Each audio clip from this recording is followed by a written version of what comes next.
And as we approach tomorrow's holiday, a day to celebrate the United States independence, just how patriotic are we as a country? What does patriotism mean and what impacts does it have?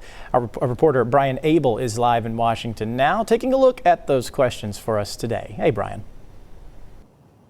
Hey, Alex. Hope you're doing well today. You know, we may think that tomorrow is a day where all Americans set aside our differences and come together to celebrate the country. But with a divided country and a presidential election looming, there is new polling that says the majority of U.S. voters are not proud of the country today.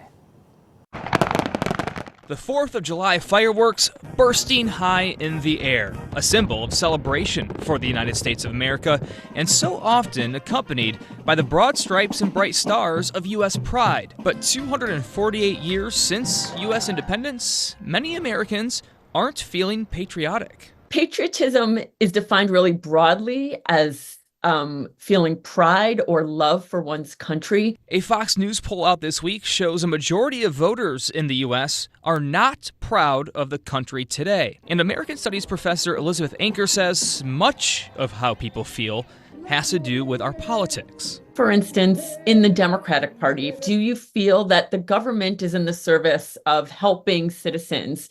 What we see in people in the Republican Party, patriotism might be, is the U.S. the strongest country in the world? Also driving down pride, a shift in generations. One thing we've seen over the past couple decades, especially in the last decade, is that younger people who have really not been supportive of many of the national policies, even when it's for a party that they support. What could boost back up American patriotism? Anker says the country often comes together to find collective strength in the face of adversity. Oftentimes it's a sense of sacrifice, of everybody being involved in some way to fight for the greater good. For instance, after 9/11, people came together to help one another out.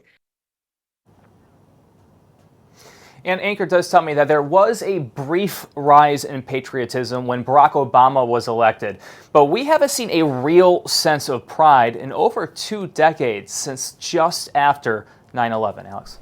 Now, Brian, aside from political affiliation and age, do we see any other demographic splits?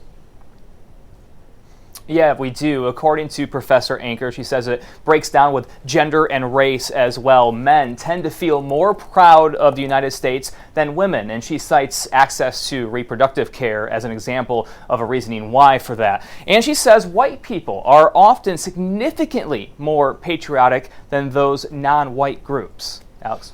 Well, Brian, we certainly appreciate you taking some time to hang out with us today, and we hope you have a great 4th of July.